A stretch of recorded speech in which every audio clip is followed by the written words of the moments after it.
राजस्थान की जानी मानी युवा साध्वी प्रेम बाइसा के कथावाचन और भजन के प्रोग्राम में अक्सर हजारों की भीड़ इकट्ठा होती थी।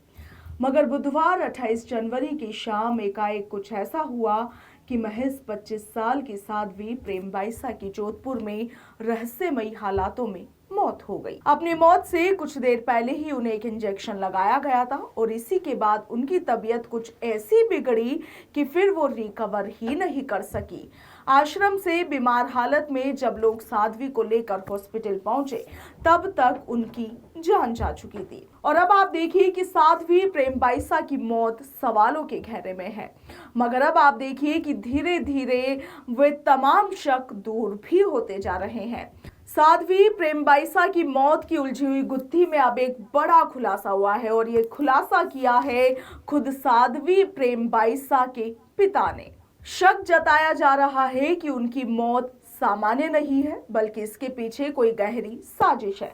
और साध्वी की मौत के पीछे जताए जा रहे शक के पीछे मोटे तौर पर 3 तरह की वजह है। पहली वजह, मौत के तकरीबन 3 घंटे बाद सोशल मीडिया पर पोस्ट किया गया उनका सुसाइड नोट। नंबर दूसरी वजह, तकरीबन 6 महीने पहले सामने आया साध्वी का एक आपत्तिजनक वीडियो। और यहाँ पे तीसरे नंबर की वजह है कि मौत से ठीक पहले साध्वी प्रेम बाइसा को लगाया गया रहस्यमयी इंजेक्शन। फिलहाल साध्वी प्रेम बाइसा की संदिग्ध हालत में हुई मौत पर जोधपुर के बोरमाड़ा पुलिस ने एफआईआर तो दर्ज कर ली है, मगर समझा जाता है कि उनकी मौत का राज इन्हीं 3 वजहों के इर्द गिर्द कहीं पर छुपा हुआ है। मगर अब आप देखिए कि साध्वी के पिता और गुरु वीरमनाथ के बयान, इंस्टाग्राम पोस्ट और भक्तों के आरोपों ने इस केस में कई तरह के नए सवाल खड़े कर दिए हैं। एक टीवी चैनल से बातचीत में साध्वी के पिता वीरमनाथ ने यह स्वीकार किया है कि इंस्टाग्राम पर किया गया कथित अंतिम पोस्ट उनके ही कहने पर डाला गया और भक्तों के आग्रह पर इसे साझा किया गया था।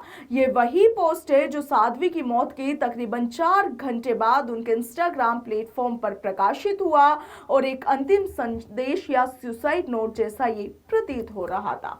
यही बात भक्तों और पुलिस दोनों को संदेह का बड़ा कारण बनी है। साध्वी की श्रद्धालु मंडली में शामिल भक्तों का आरोप है कि साध्वी का शव निजी अस्पताल से आश्रम लाकर गाड़ी में ही रखा गया, जबकि सामान्यतः अंतिम संस्कार से पहले बर्फ और अन्य व्यवस्थाएं भी की जाती है। पुलिस जब शव को पोस्टमार्टम के लिए अस्पताल ले जाना चाहती थी तो पिता और समर्थकों ने इसका विरोध किया। आश्रम में लगे सीसीटीवी कैमरे उखाड़ दिए गए। सोशल मीडिया पर पोस्ट वायरल होने के बाद पिता ने यह दावा किया कि उनका मोबाइल कोई ले गया था, जिससे भक्तों का शक और भी ज्यादा गहरा गया। भक्तों का कहना है कि इस घटना के बाद पिता के बदलते बयानों ने अनेक प्रश्न खड़े कर दिए हैं और निष्पक्ष जांच इसकी बेहद जरूरी है। जानकारी के मुताबिक साध्वी प्रेम बाइसा को कुछ दिनों से सर्दी, खांसी और बुखार था। पिता के मुताबिक आश्रम में कंपाउंडर को इंजेक्शन लगाने के लिए बुलाया गया था और इंजेक्शन लगाने के 5 मिनट के भीतर ही साध्वी की मौत हो गई थी। पुलिस ने कंपाउंडर को फिलहाल हिरासत में लेकर इंजेक्शन का खोल, उपयोग में ली गई दवाइयां, अन्य मेडिकल सामग्री कब्जे में ले ली है और उससे पूछताछ के बाद फिलहाल के लिए उसे छोड़ दिया गया है। पुलिस जब इस शव को पोस्टमार्टम के लिए ले जाना चाहती थी तो आश्रम समर्थकों ने इसका विरोध किया। काफी मशक्कत के बाद शव पोस्टमार्टम के लिए भेजा जा सका। वहीं अब पुलिस की नजर पोस्टमार्टम रिपोर्ट पर है, जिसके आने के बाद ही इस केस में अगली कार्रवाई तय होगी। साध्वी का इंस्टाग्राम पोस्ट, जिसमें सनातन धर्म, अग्नि परीक्षा और अंतिम सांस तक न्याय की बात लिखी गई थी, स्वयं में एक रहस्य बन गया है, क्योंकि ये उनकी मौत के 4 घंटे बाद पोस्ट हुआ।